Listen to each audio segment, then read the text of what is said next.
Welcome to this episode of Athletic Training Chat. For this episode, we go and we look at the industrial setting of athletic training, and we go with a former classmate of mine who is currently working in Wisconsin. This is Andrea, and I'm not going to do the last name because I really don't want to mess it up, she does give it to you at the end of the episode if you want to give her a call or send her an email, which obviously will link up. This is a really interesting episode for me, not having done much, if anything, with the industrial setting, but the way that Andrea talks about it with such passion and how athletic trainers can have such a huge effect in that area and just how rewarding it's been for her was really eye-opening for myself, and I hope for other people. If you're in the industrial setting and you're hearing this, Andrea is always looking to connect, find new ways, new things to make everything better for the patients she sees. So please reach out to her. Hopefully we'll get a few more people from this type of setting on here in the near future. But without further ado, please enjoy this episode.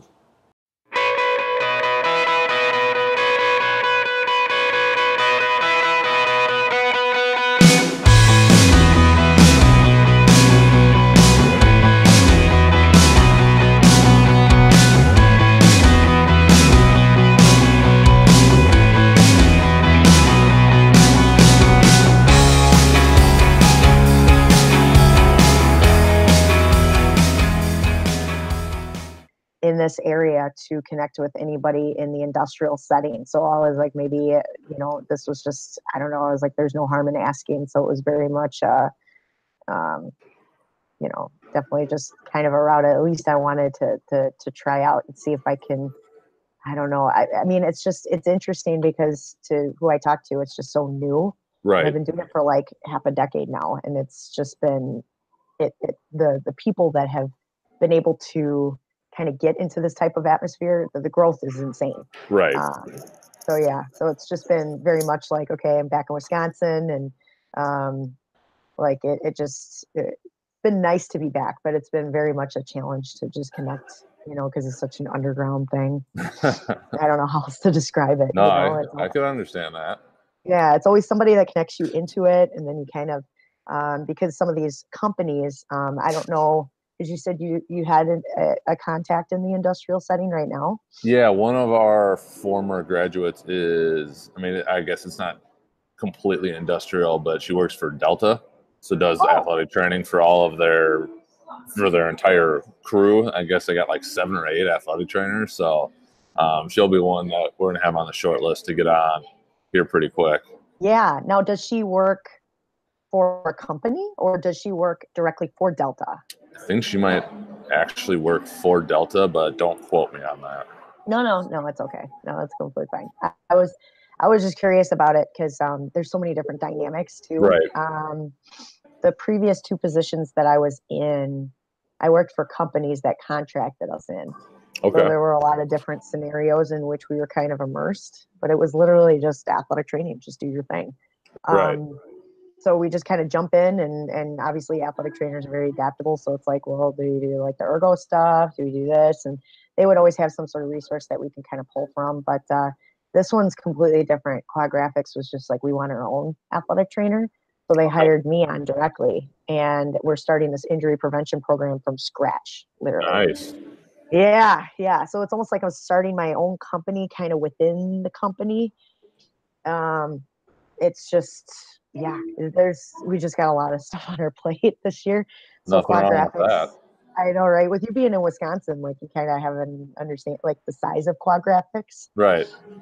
This year, we are now doubling in size. We just acquired another company. So now they're going to be blowing up.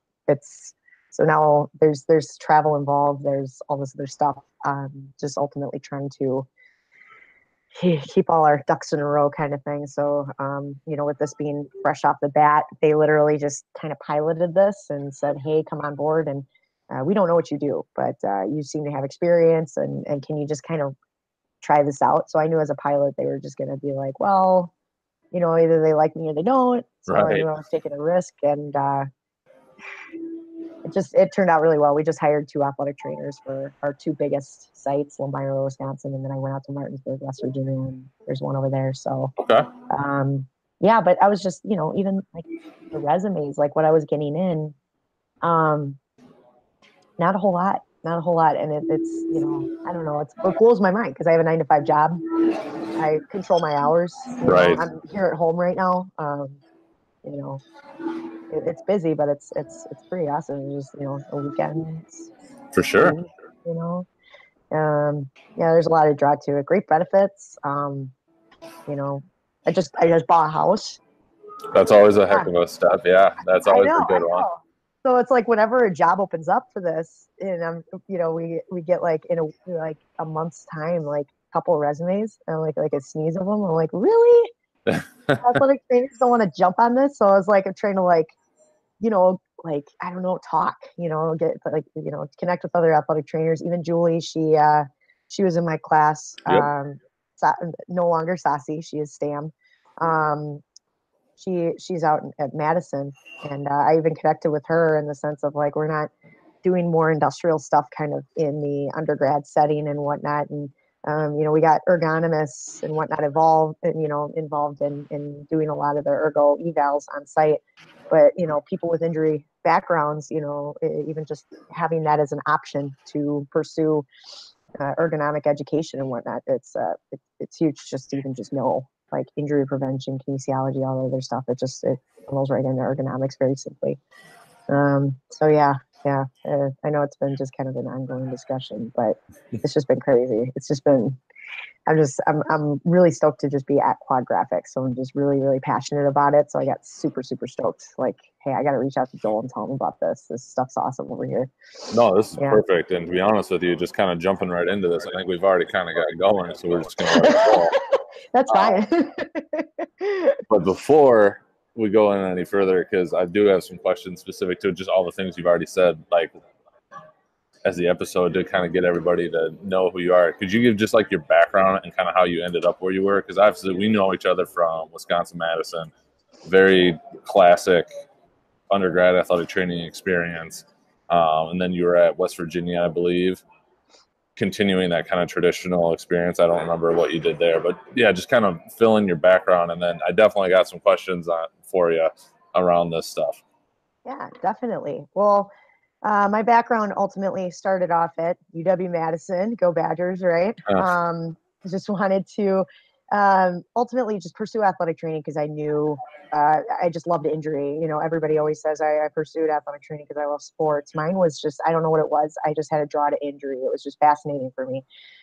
So as I delved into athletic training, knowing that I had a fascination in injury, very, very open ended, did not know where I was going to end up within the athletic training realm. So starting off at Madison gave me a great foundation. Obviously, you've had experience there as well. That manual therapy background that they gave us, it was so strong. It really was. There were a lot of different techniques that we were always taught, and we worked with so many different preceptors that had so many different ideas. I had a huge takeaway from Madison. And when I went on to grad school at West Virginia, I was really blessed with the opportunities that they gave me out there. I was able to work with their club sports and intramurals. A lot of their club sports were D1. So um, uh, my prime responsibilities were men's lacrosse, men's rugby, and men's hockey. So we traveled with hockey, and we were able to work directly with their hockey team. So we were able to play, I guess, in the national championships in Ohio. I think that final year it was great experience, lots of acute injury. But then also as a tag on to that, we were to work out of the PT clinic, HealthWorks. So there was a lot of physical therapy involvement. Downstairs was WU Sports Medicine, so we did a lot of orthotic fitting, worked with staff orthotists to do a lot of biomechanical evaluation. So grasped more of a biomechanical evaluation background from West Virginia University, and got my master's in athletic training there. Um, that was pretty crucial because after West Virginia, I got a position at a D3 college working with their lacrosse team. So I was delved back into lacrosse. Um, Love that sport.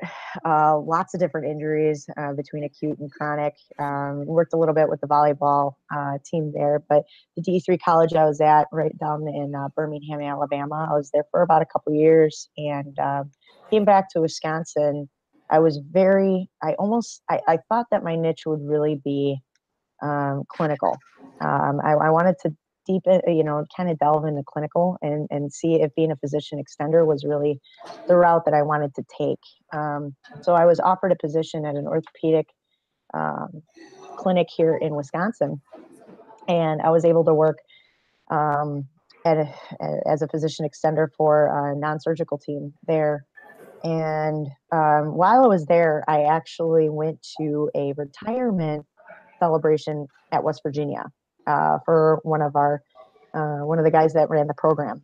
So when I went out to West Virginia, there were all these tables. Everything was set up. We were obviously at the stadium, so we got to see the welcome athletic trainers, the athletic training alumni banner, and one of the athletic trainers was working on the stadium at that time. So she pulled up in a cart and put like this big cardboard sign that said welcome ATs, and she says have a drink for me because she had to work the field. Oh, So it nice. was really, yeah, it was really kind of cute, but it was neat to kind of just powwow with everybody, like, what have you done the past couple of years and all this other stuff. And I was wearing some Wisconsin Badgers stuff, of course, right? I didn't show up with my WVU stuff. But this woman comes up to me and she says, are you by chance living in Madison, Wisconsin? And I said, yeah, I am actually. How did you know? Right? She's like, my company currently is looking for somebody to be an athletic trainer in that area and cover a few of our clients there. Oh, wow. Would you be open to this? Yeah, it was kind of interesting. So I kind of looked into it, but it was almost, I was nervous. It was very much, it's a avenue we don't talk about being in the industrial setting. Her company was primarily athletic trainers. They started working in the industrial realm. And what happens is, you put yourself at one site, and that company usually has enough employees that they have multiple sites on each coast, whatnot. Mhm. So that's how these things kind of come to fruition. You do such a good job at one site. They also have a location here in New York. They also have a location in Sacramento, California, and they'd like somebody stationed there. They'd like somebody stationed there.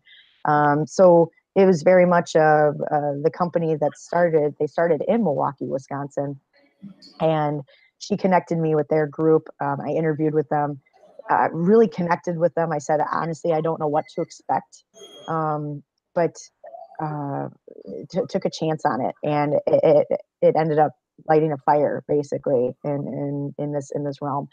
When it came to physician extending, I thought that was something I wanted, and I went into it, and it just felt like something was missing. You're almost kind of just in like the same routine and whatnot. When I went into industrial, no 2 days are the same. Sometimes I'd be at a different location one day. The avenue was very kind of open ended because contracts can stop. So sometimes we don't cover certain areas, but then new ones start up. There was so many different types of work that we could see kind of in the background. It was almost like an episode of How It's Made, but it was just an Okay. everyday experience. Yeah. So like for those of us that are kind of nerding out, like how are pencils made or how is a steel beam made? Being immersed in that, amazing. But I think one of the biggest things too was there was a sense of reward with it. There's a draw. A lot of times, athletic trainers are drawn to this level of work because it is a 9 to 5. You're working during the day. Right. Some companies do have 24-hour facilities, so they'll have an athletic trainer on at night, on during the day. So many different dynamics. What I think was really rewarding and what kind of drew me into it was that you're working with athletes in the real world.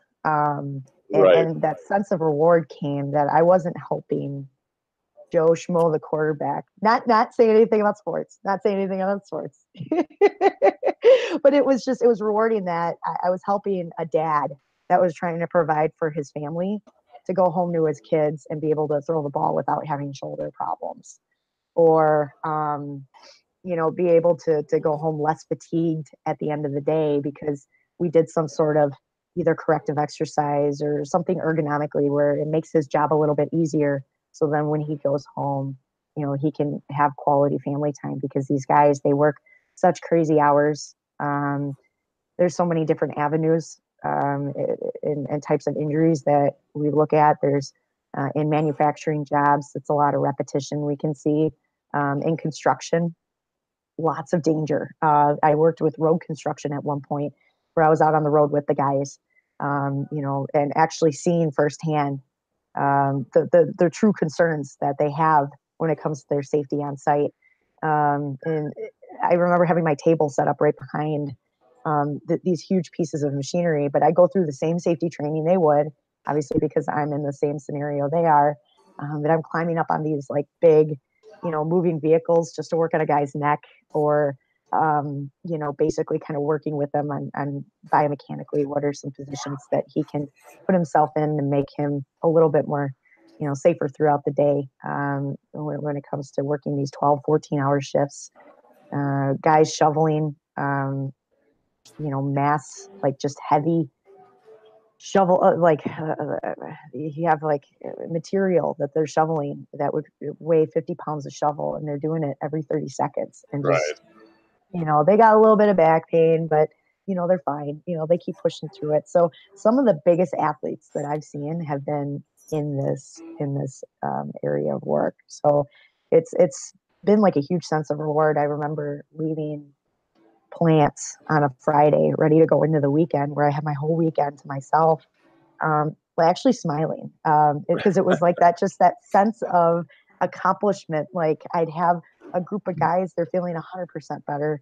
I save them ultimately in costs. These are costs that, if they needed to go see a doctor or something along those lines, I would be able to facilitate that. Hey, you need to see a doctor for this. Or if it was something easy that I could handle, I'd be like, well, let's try a couple of things and see how you feel.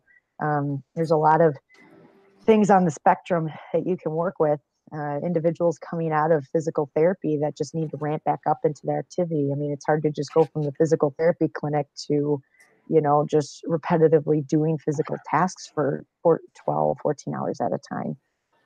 So huge reward in that. So ultimately, that's just kind of what got me into industrial. I could talk about it for hours, but I never thought, and it was almost like just because it was an unknown and I took a chance on it.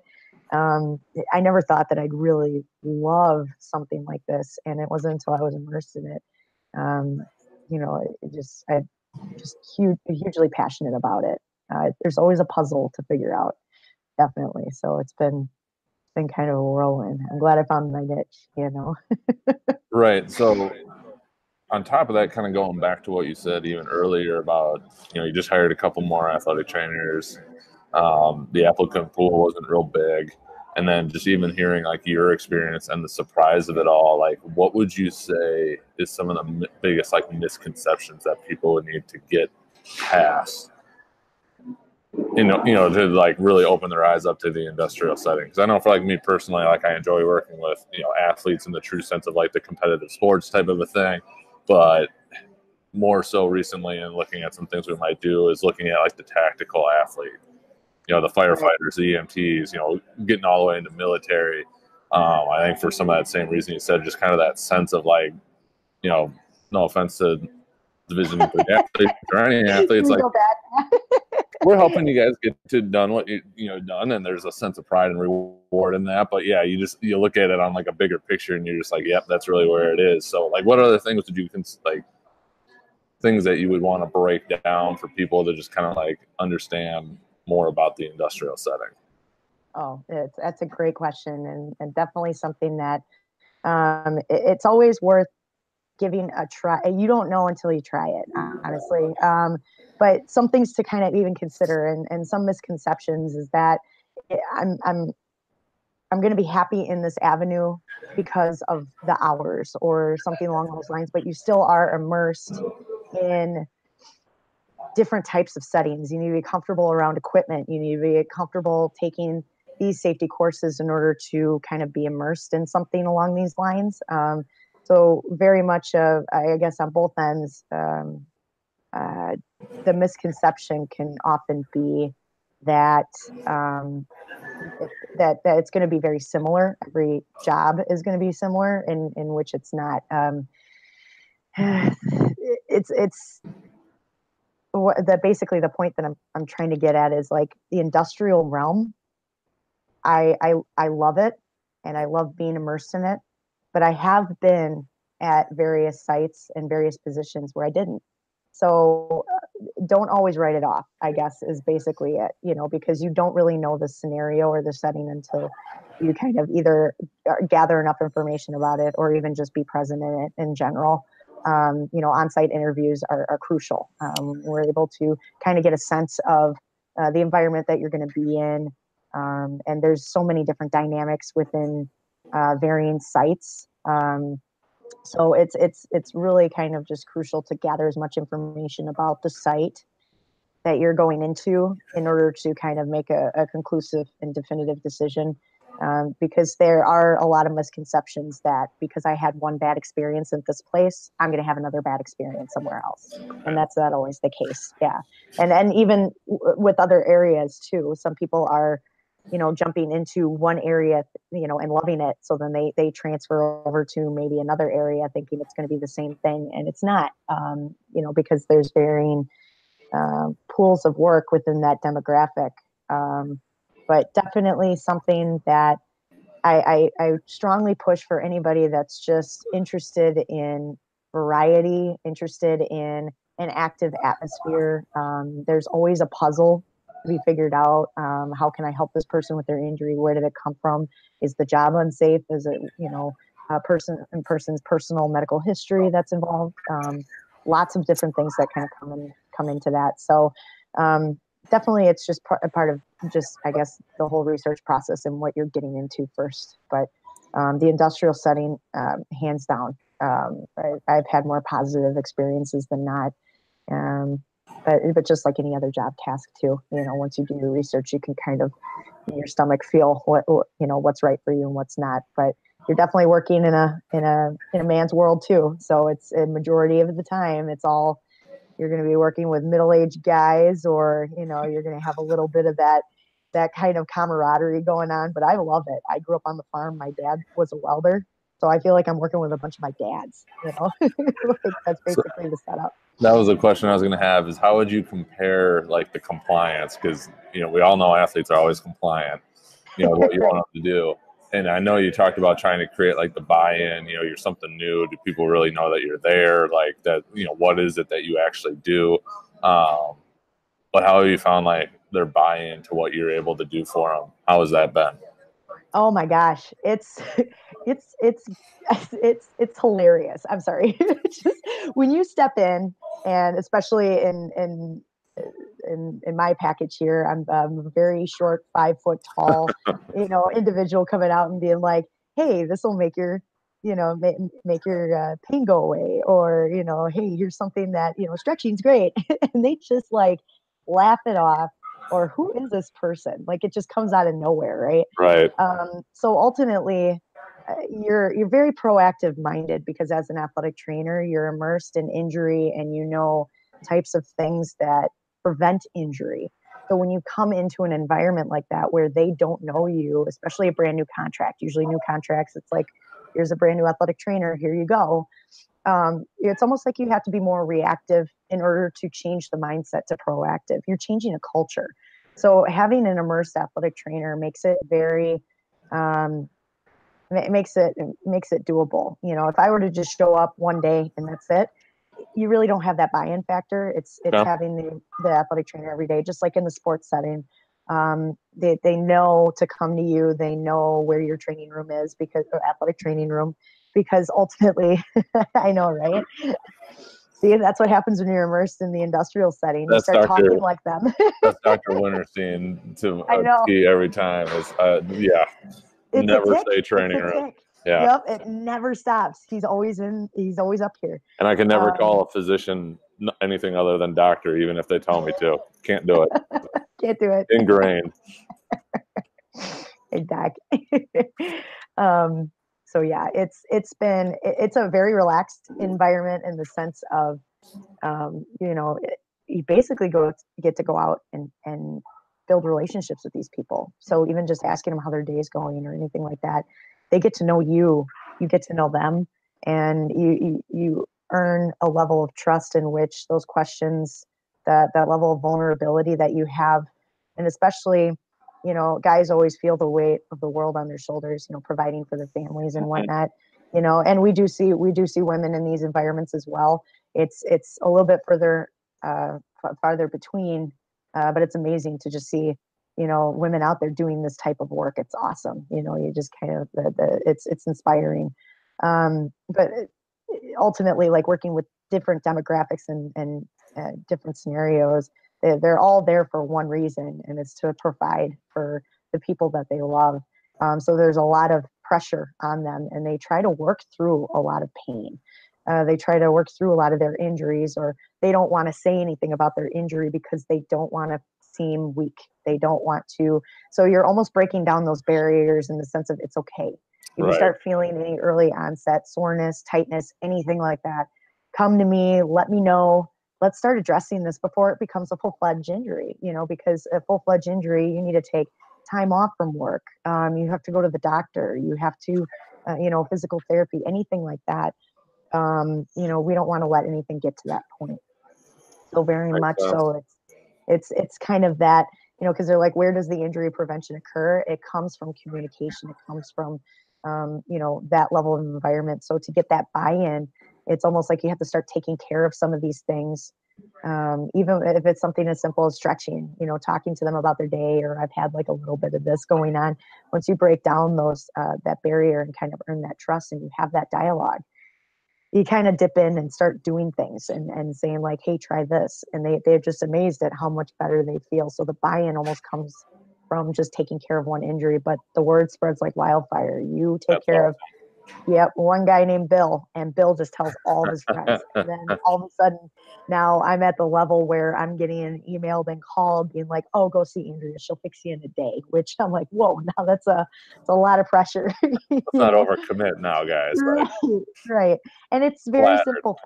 Yeah, yeah, it's very simple things. Like, you know, we have our own little room, you know, if an individual needs privacy, or, you know, sometimes even out on the floor, if it's in a safe environment, they're like, oh, we don't care. You can do it right here, you know. But it's, you know, little things, biofreeze, tape.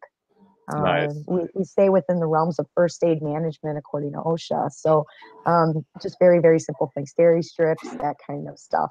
Right. And we're always able to keep on hand. But the athletic trainer is we're very fluent in this type of knowledge. So it's almost like we thrive in this type of environment. And yeah, the stretching, hey, you know, I get laughed at all the time. I'm like, you just wait, your day will come and I'll be able to prove it wrong. And There you sure go. enough, yep, Something sure enough. simple. Yeah, yeah, yep. I'm just like, I just wait. I just play the waiting game, but always being present, always being proactive, capitalizing on the opportunities that you're given. So starting a new contract is always the hardest. You're just Right. scrambling around whenever the injury can happen. So it could happen at 5 o'clock, you know, in the morning, or it could happen at 5 o'clock at night. You never know. But once they occur and the communication's there, they trust you more. And then it's like, oh, I'll wait till I see you tomorrow, or something along those lines. So the adaptability is always the hardest in the beginning, but then you can kind of schedule things a little bit easier as time goes on. There you go. Yeah, yeah. So Anything else specifically to the industrial setting that you want to cover? If not, we can kind of jump into the AT chat questions that we ask everybody. yeah. No, I mean, industrial wise, honestly, I think I think we'll definitely put out like a call as we try and keep this thing growing of like, if you're in the industrial setup, we want to talk to you so we can start connecting, hopefully connecting people up. So this will be a perfect kickoff yes, to that. yes, yeah, definitely. I mean, it's just very much, you know, connecting with everybody, I guess, in the industrial setting, because you get so many different scenarios to work with. But I think it's just, I don't know, if I were to talk about anything industrial wise, I wish I did more with ergonomics during my education as well, because I'm kind of playing catch up now after the fact. So it's, you know, I'm always debating every day, you know, would it be worth an investment to get ergonomic certification? Well, I have my certified ergonomic assessors specialist certification, but there's structured ones in order for you to be titled an ergonomist, that kind of thing. So anybody that's interested in getting into the industrial setting, if you're just interested in ergonomics, it's definitely something to delve into. There's a lot of material in it. So it's kind of good to know, just as in a company too, having a background in kinesiology and whatnot. So, but nothing really specific with industrial. Sounds So I good. wanted to touch on, yeah. I'm sure they'll kind of come up as we get into these questions. You can relate it back. But the first one is, what does being an athletic trainer mean to you? This might be overdone, but it's just being an athletic trainer to me is literally just helping people. I know I feel like Love that's it. always the go-to answer, right? But the source of it is like I just, even growing up, I just knew like injuries are just interesting. But Yep. if I could be that source of help in a time of someone else's need, that's huge. That's just being an athletic trainer, is being that rock that, if somebody is injured, they're at their most painful moment, or they're struggling, or there's some level of stress involvement there, that you can be that source of relief, that source of bringing some sort of help into that person's life. And it's literally what it is. That's a huge reward. And being an athletic trainer, you can just encompass any and all avenues of that, whether it be prevention, rehab, just looking at somebody and reassuring them that they're going to be okay, just something along those lines. That's huge, just being an athletic trainer. um, and I just, even going back, if I were to do everything all over again, I mean, I wouldn't. Like, being an athletic trainer has really been somebody's losing their mind way in the back. Apparently. So yeah, that's the best way to describe it. Being an athletic trainer, All definitely right. helping others.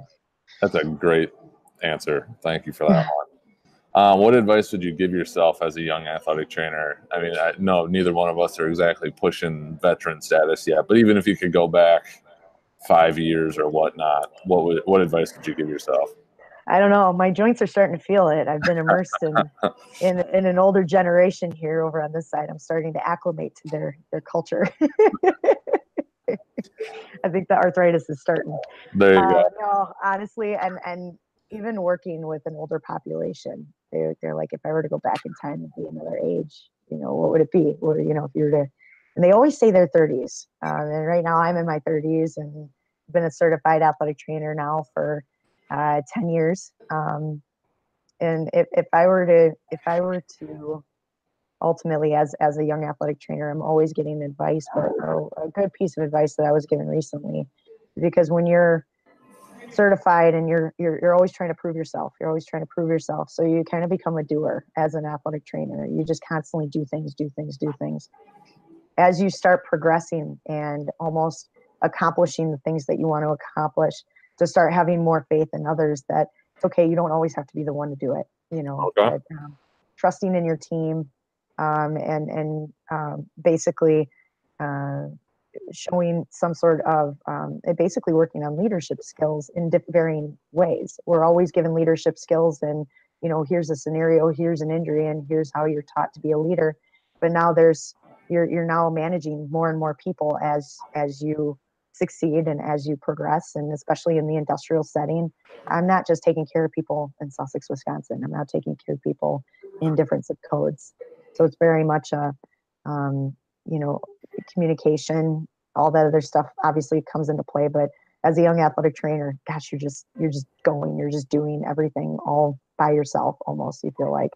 But as you kind of progress and kind of move on, the best advice I was given is just now that you're starting to come into a new position and there's a lot of things that are out of your control. Right. So it's very much it's almost kind of you learn a little bit to relax. Can understand that one too. So yeah, I guess that's the best advice, is it gets better. Yeah. It Yeah. will get better.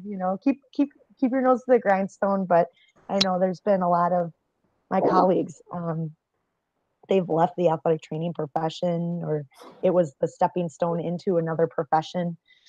And it's disheartening to see that. Athletic training is just great. So it's great to find an avenue in which we thrive. And we believe in 2021, we are supposed to have the biggest percentage of older um, an older workforce. Hmm. Um, they really rely on people like us for sure. So it's good to know that it's going to be a continuously growing environment, and it's going to be peaking actually very soon. All of our baby boomers, they're getting up there and they're still active, and some of them, they're never going to retire. That's for sure. Right. So yeah, What has been one of the most influential resources that you have found in your career? influential resources. Honestly, I'm always flashing back to my education. Okay. Um, yeah, whenever I'm in a scenario, it's really weird. I'm always flashing back to I'm gonna throw out names, I'm always flashing back to Winterstein, Yeah. it's like it's something. I don't know what they do. Do they put something in the water in Madison? I don't know. They're in my head all the time. Yeah. There's always something that he had said in a class back in 2007 that just pops up in my head with certain scenarios. I even remember he would tell us, like, make sure that you're finding hobbies outside of work. Don't get so immersed. Obviously, if you love athletic training and you love what you do, work doesn't feel like work, but you need to kind of reset your mind outside of that. Chuck Hart, there have been things that he said that's stuck in my head. There were things that I was doing the other day that I was investing a ton of time in. And I heard his voice in my head saying, Andrea, you should be working smarter, not harder. Little things. And it's just, I think the most influential um, people, like for me as an athletic trainer, were the ones that helped develop me and develop my skill set. West Virginia University, Mike Castleman, these people that guide us through difficult scenarios, dealing with injury. You're always in either a chaotic setting or a setting in which there's a high stress moment, anything. The people that guide you through this in order to train you to be that rock, I feel like they're the most influential, and they stick with me every single day. I like it. That was the first one we had on going back to education, so that's good. Yeah. It's been, everybody's always like coworkers or colleagues, which isn't a bad one. So it's good to get a different take. Right. If you could go back and change or eliminate like one thing, it could be a modality, a common practice, a mindset, whatever it may be in the field of athletic training, what would it be? Ooh. Trying to filter my words here. We tried to come up with real thinkers. Yeah. Ooh, if I were to eliminate or change. Yeah. I don't know about eliminate or changing. I think right now, when change kind of pops up in my head, and especially when you talk about practice modalities, in my setting right now, we don't, our modalities are very limited. We just have heat, ice, that kind of thing. So it's kind of almost simplistic. We rely a lot on our hands, taping techniques, little things like that. So I guess the best approach would be, I would like to change a little bit of that mindset of athletic training. I'm still out there building relationships with other providers, and it's almost like I'm trying to prove myself to those that haven't worked with athletic trainers before. Like, this is what we do. Right. And we're still, it's 2019. Not everybody's been involved in sports. So it's very much, I know there's the misconception. We hear personal trainer all the time. When I first started on, it was guys started reaching out saying, hey, what can I do for, I'm looking to get 6-pack abs. And I'm like, Right. oh, that's not what I do. But even like with other providers. Let me know what you find. Right. With other providers and trying to collaborate, it's building those relationships. This is what I'm here to offer, and this is how I'm here to help you. So it's ultimately, again, that culture change. But I really, I feel like there's still a lot of development that needs to happen with our profession, because it's not as known. You hear nurse, and you ultimately can go to a thought. Nurse is a very known profession. Athletic training, not so much. A lot of people still, well, what do you do and how do you do it? And even, other providers, primary care practices, physicians, that I've been working with and building relationships with, they're slowly kind of coming into that. Oh, so this is what you can do, and this is how I can use you, and vice versa. This is what you're able to do for me. So it's been, honestly, I think that would be something that I think continuously needs to change, and it'll come with time. I know that, but it's definitely there. It could be better for sure. Definitely. I Yeah. couldn't agree with you more. We just had Dr. Doug Casa on campus the last 2 days, and he was just kept referencing we have to keep presenting ourselves as medical providers. We can't lose sight of that. Like you're a medical provider, being it for the medical, and so it was just kind of really hit home. But It is. It is. Yeah. You're an allied healthcare professional. That is, the definitive title of an athletic trainer. And right. it's pushing that idea. I'm here. I'm here for that. So yeah. Final question, and this will be interesting coming from you in your setting, is where do you see the athletic training profession going in the next 5 to 10 years? It's gonna blast. It's gonna blast like completely out of, I mean, the industrial setting, just when I came on and just started being an athletic trainer, it was amazing. Like the word just went everywhere. Like, oh, she's doing this and she's doing that. Well, we want one. Well, we want one. And now we're gonna be doubling in size. And there's been a lot of discussion of growth with the athletic trainer, because they're like, wow, you can take care of us and do ergo and all this other stuff that we need you to do. And knowing that, we're looking at trends, we're looking at, injuries sustained or what leads to these injuries. When you're in an active environment, sprains and strains are like number one. It's always like one of the highest there. So all these companies, all of these things that we need on a daily basis, electricity, we need our pipes being laid for plumbing. There's so many active people out there that we rely on a daily basis, that our workforce is the highest percentage of our active workforce is going to be at its oldest in 2021. So there's going to be so much more potential growth going on in that realm, because we see so many of these sprains and strains coming to fruition at certain age points in our lives. And it's not anything in the negative sense. It's just sometimes these people aren't given tools to prevent these things going forward, or even just they're just used to doing the same thing for such a long period of time, that things come to fruition at certain ages. And it's amazing to see how resilient our bodies can be over time. They always they like to be hard on themselves. I'm doing this is happening because I'm old. Because I'm Right. old. I'm like, no, I've seen 20 somethings have this exact same injury. It's just amazing to me that you're able to do things a certain way for such a long period of time and you've been fine. Right. So it's very much a education piece, all of that stuff. I think an athletic trainer just really, with us being able to provide that level of information, and even just, me going back and looking at my history in sports, having that history in sports has been able to bring those stories kind of into the industrial realm.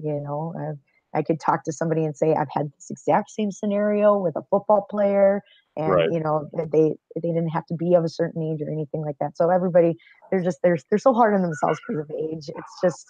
I really think that athletic trainers, we need more of them. I love having, now that we've onboarded the 2 athletic trainers for our company, it's great to shop talk, Right. and if I'm taking care of you and you're working at the company that I'm at, I can share my experiences about your injury to these other athletic trainers, and they'd be like, well, did you try this and did you try that? Obviously, with the resources that we have available for first aid. So it's awesome to have them on board. I hope we get more in the future. I know it's one of those things that through the acquisition, we've got a lot of things on our plate going forward, but it's going to be exciting. Sounds awesome. Yeah. Yeah. Well, this has been extremely insightful, and I really appreciate you taking the time. And so, Well, just I in appreciate closing, it. if people want to get in touch with you, is there a place they can follow you or connect up with you that you're comfortable sharing? Definitely, definitely. So my email, last name, which is doozy, sorry, It's Dosedla, my A Dosedla, Dosedla at quad.com. Okay. And they can always reach out there. Even my office number, completely open to any sort of communication there. Let's see here. I always forget my office number because I never call myself. It's 414-566-7627. If there's any athletic trainers out there that just want to talk industrial, it's just easier to talk about it too. For sure. So yeah, so that's, office. You can look me up online. I've got Facebook, Instagram, any of that. Andrea Perfect. Dosedla. Yep. So Awesome. yeah. I'm hoping to connect with more individuals in this area, or just in general. It's really good to talk industrial. I feel like we need to connect more and just talk about just scenarios in general and how we can better ourselves. Within this realm. Couldn't agree more.